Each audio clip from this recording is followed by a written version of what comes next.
नमस्कार फ्रेंड्स, आपका स्वागत है मेरी इस नए वीडियो में। फ्रेंड्स, मैथिली शरण गुप्त के जीवन परिचय से संबंधित 30 जीके के क्वेश्चंस इस वीडियो में कवर किए गए हैं और सभी के सभी क्वेश्चंस मोस्ट इंपॉर्टेंट हैं फ्रेंड्स। कंपटीशन एग्जाम्स में बार बार पूछे जाते रहे हैं। तो फ्रेंड्स, इनके जीवन से संबंधित पहला क्वेश्चन देख लेते हैं। मैथिली शरण गुप्त की कौन सी रचना नायिका प्रधान नहीं है? तो फ्रेंड्स, ज़्यादातर रचनाएं इन्होंने नायिका प्रधान लिखी हैं मैथिली शरण गुप्त ने।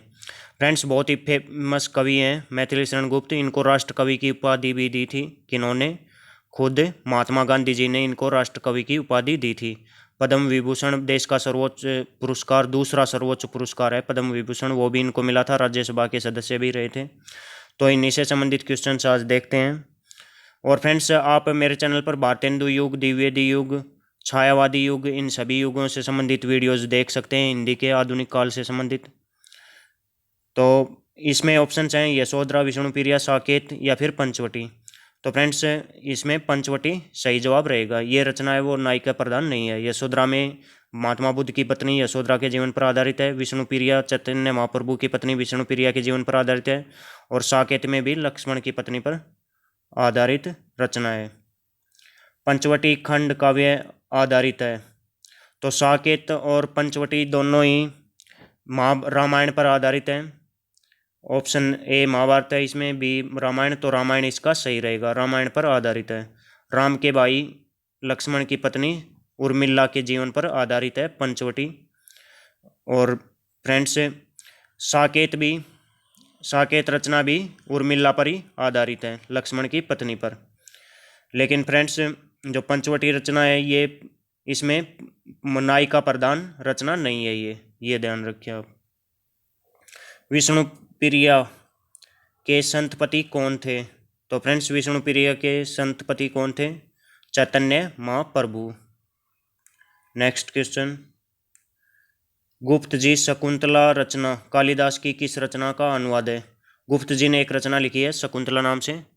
तो ये कालिदास की किस रचना पर आधारित है? अभिज्ञान शाकुंतलम। अभिज्ञान शाकुंतलम रचना पर आधारित ये रचना है। और फ्रेंड्स, कालिदास को भारत का शेक्सपियर भी बोला जाता है। बहुत ही प्रसिद्ध रचनाएं इन्होंने लिखी हैं। मेघदूत भी इन्हीं की रचना है। तो फ्रेंड्स, अगला प्रश्न, रत्नावली खंड काव्य किन के जीवन पर आधारित है? तो रत्नावली खंड काव्य किन के जीवन पर आधारित है? चैतन्य महाप्रभु की पत्नी विष्णुप्रिया पर आधारित नहीं है। इस पर अलग से एक काव्य लिखा उन्होंने विष्णुप्रिया के नाम से। और लक्ष्मण की पत्नी उर्मिला पर साकेत और पंचवटी रचनाएं लिखी हैं। गौतम बुद्ध की पत्नी यशोधरा पर यशोधरा नाम का खंड काव्य लिखा है। ये इसका ऑप्शन भी सही रहेगा। तुलसीदास की पत्नी का क्या नाम था? रत्नावली। नेक्स्ट क्वेश्चन, मैथिली शरण गुप्त जी का साकेत महाकाव्य आधारित है। तो साकेत महाकाव्य भी किस पर आधारित है? पंचवटी की तरह ही राम कथा पर। लक्ष्मण की पत्नी उर्मिला के विरह का मार्मिक चित्रण इसमें किया गया है साकेत में। रामचरितमानस के बाद हिंदी का दूसरा बड़ा राम काव्य कौन सा माना जाता है? तो फ्रेंड्स, ये कौन सा है? साकेत। साकेत दूसरा बड़ा राम काव्य है किस रचना के बाद? रामचरितमानस के बाद। और रामचरितमानस रचना किन की है? ये है फ्रेंड्स तुलसीदास की, जिनकी पत्नी रत्नावली पर मैथिली शरण गुप्त ने एक रचना लिखी थी रत्नावली नाम से ही। तो फ्रेंड्स, नेक्स्ट क्वेश्चन देखते हैं। साकेत महाकाव्य के कारण गुप्त जी को क्या उपनाम मिला? तो साकेत महाकाव्य के कारण इनको नाम मिला था आधुनिक काल का तुलसी। इनको तुलसी की रचना है तुलसीदास जी की रामचरितमानस, उसके बाद दूसरी सर्वश्रेष्ठ राम काव्य रचना है कौन सी? साकेत।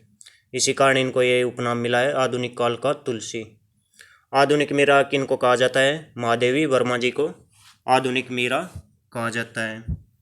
नेक्स्ट क्वेश्चन, निम्न पंक्तियां मैथिली शरण गुप्त की किस रचना की है? बहुत ही फेमस पंक्तियां हैं फ्रेंड्स, कई एग्जाम्स में पूछी जा चुकी हैं। अबला जीवन हाय तुम्हारी यही कहानी, आंचल में है दूध और आंखों में पानी। ये किस रचना से ली गई हैं ये पंक्तियां? यशोधरा।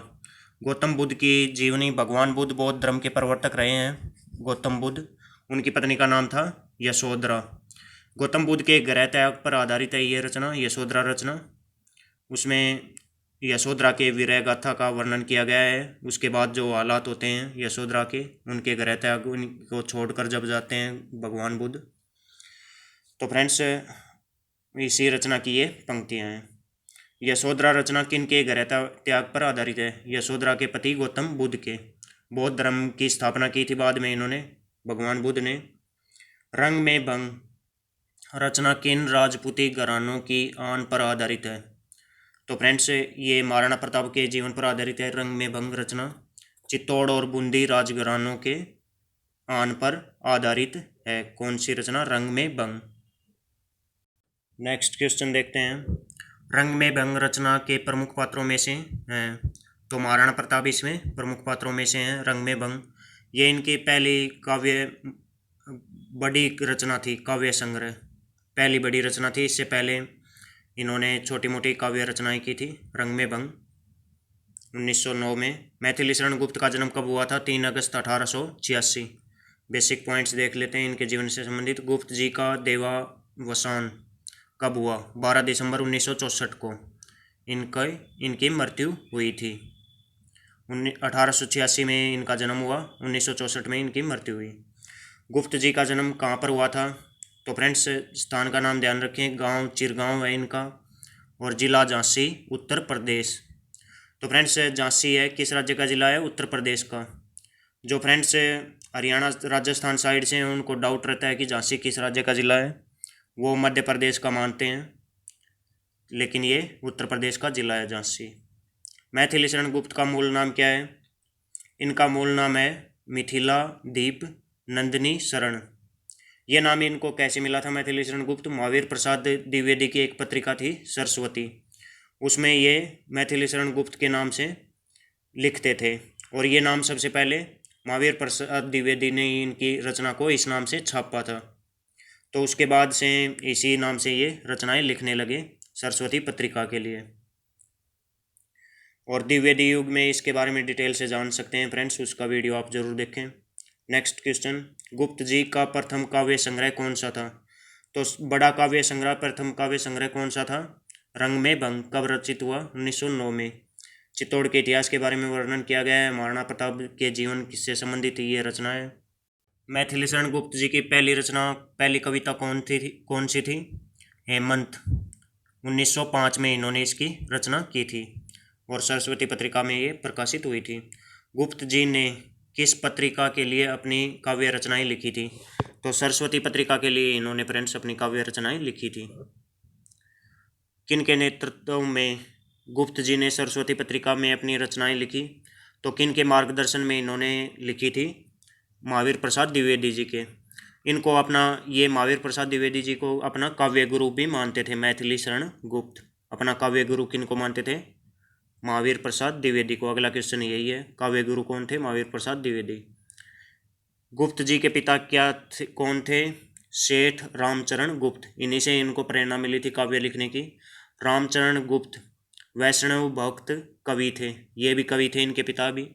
बचपन से इनका झुकाव काव्य रचना की ओर रहा, इनके पिता का प्रभाव इन पर पड़ा था। नेक्स्ट क्वेश्चन, गुप्त जी का राम संबंधी काव्य कौन कौन से हैं? तो फ्रेंड्स राम काव्य के कारण इनको आधुनिक भारत का तुलसी भी कहा जाता है। राम काव्य रचना इनकी फेमस महाकाव्य रचना है साकेत। साकेत, पंचवटी और प्रदक्षिणा, ये हैं राम संबंधी काव्य रचनाएं। इस्लाम धर्म से संबंधित इनकी काव्य रचना कौन सी है? काबा और करबला, ये इस्लाम धर्म से संबंधित। तो सब बहुत से विषय इन्होंने कवर किए हैं अपनी रचनाओं में। विकट भट्ट एक रचना है इनकी, इसकी विषय वस्तु क्या है? जोधपुर के एक सरदार की 3 पीढ़ियों द्वारा वचन निभाने का वर्णन है इसमें, ये है इसकी विषय वस्तु। ऐतिहासिक वीर पुरुषों से संबंधित काव्य कौन कौन से हैं? इन्होंने ऐतिहासिक वीर पुरुषों से संबंधित 3 प्रमुख रचनाएं लिखी, रंग में भंग, सिद्धराज, पत्रावली और विकट भट्ट, ये 4 रचनाएं हैं। स्वतंत्रता के बाद गुप्त जी को किस सदन में सांसद या सदस्य मनोनीत किया गया? तो राज्यसभा में इनको मनोनीत किया गया था स्वतंत्रता के बाद। इनको कई सारे सम्मान मिले थे, पद्म विभूषण अवार्ड भी मिला था स्वतंत्रता के बाद। 1964 में इनकी मृत्यु हुई थी। नेक्स्ट, भारत सरकार ने मैथिली शरण गुप्त को कौन सा सम्मान दिया था? तो इनको कौन सा अवार्ड दिया था? पद्म विभूषण। भारत रत्न के बाद ये दूसरा सर्वोच्च सम्मान है भारत सरकार के द्वारा जो दिया जाते हैं उनमें। इसके बाद आता है पद्म भूषण और पद्म श्री। भारत सरकार का दूसरा सर्वोच्च सम्मान भारत रत्न के बाद यह आता है पद्म विभूषण। मैथिली शरण गुप्त को किस रचना के कारण जेल जाना पड़ा था? कौन सी रचना थी फ्रेंड्स? इसी रचना ने इनको बहुत ही फेमस बना दिया था। इस रचना का नाम था भारत भारती। और इस जैसी भारत भारती जैसी रचनाओं के लिए इनको कौन सा सम्मान मिला था? राष्ट्र कवि की उपाधि मिली थी महात्मा गांधी से। भारत भारती की रचना कब प्रकाशित हुई थी? 1912 में प्रकाशित हुई थी। इस कारण से उस समय अंग्रेजों का शासन था भारत पर। भारत भारती रचना के लेखन के कारण गुप्त जी को कौन सी उपाधि मिली थी? तो इनको उपाधि मिली थी राष्ट्र कवि की। किसने दी थी? गुप्त जी को राष्ट्र कवि की उपाधि किसने प्रदान की थी? तो राष्ट्रपिता महात्मा गांधी ने इनको राष्ट्र कवि की उपाधि प्रदान की थी। और ये राष्ट्र कवि की उपाधि कहाँ पर प्रदान की थी महात्मा गांधी ने? महात्मा गांधी ने गुप्त जी को राष्ट्र कवि की उपाधि कब प्रदान की थी? किस साल प्रदान की थी? 1936 में। 1936 के साल में प्रदान की थी। और कहाँ पर प्रदान की थी? काशी में। काशी में मैथिली शरण गुप्त को 1936 ईस्वी में राष्ट्र कवि की उपाधि प्रदान की गई थी। गुप्त जी के जीवन से संबंधित क्वेश्चनों का एक और वीडियो आपको अवेलेबल करवाया जाएगा, पार्ट 2, वो भी ज़रूर देखें। उसमें जीवन परिचय इनका कंप्लीट किया जाएगा। तो फ्रेंड्स, आपसे क्वेश्चंस हैं इनके जीवन से संबंधित कि इनको राष्ट्र कवि की उपाधि किन्होंने प्रदान की थी? राष्ट्र कवि की उपाधि किन्होंने प्रदान की थी? और इनकी एक फेमस रचना है भारत भारती। ये किस वर्ष प्रकाशित हुई थी भारत भारती रचना? इसके कारण इनको जेल भी जाना पड़ा था और इसके कारण इनको बहुत सारे सम्मान भी मिले थे और इसी कारण ये प्रसिद्ध हुए थे भारत भारती रचना के कारण। तो फ्रेंड्स, दोनों क्वेश्चनों के जवाब कमेंट्स में जरूर दीजिएगा। वीडियो को लाइक और शेयर जरूर कीजिएगा। धन्यवाद।